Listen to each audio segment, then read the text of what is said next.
আসসালামু আলাইকুম বন্ধুরা, আজ আপনাদের সাথে শেয়ার করব ডিজাজ ফিদার ফ্রেন্ড আরেবিয়ান খাবার। আমি প্রথমে সবজিগুলো কেটে নিয়েছি। সবজিগুলো দিয়ে উপরে ম্যারিনেট করা চিকেন দিয়ে দিলাম। চিকেনের উপরে বাকি ম্যারিনেট করা যে মশলাগুলো ছিল ওগুলো দিয়ে দিলাম।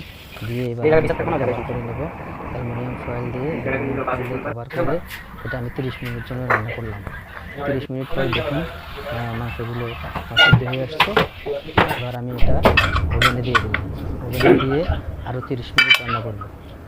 30 মিনিট পরে আমি মাঝে আমি রাইস রান্না করে নিই। আমার রাইস হয়ে গেছে।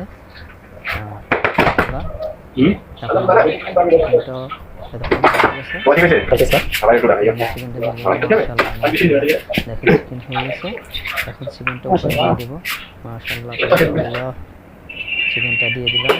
দেখুন কত সুন্দর চিকেনটা হয়ে গেছে। এবং কারিটা ছিল, কারিটা ঝোলটা দিয়ে দিয়েছে।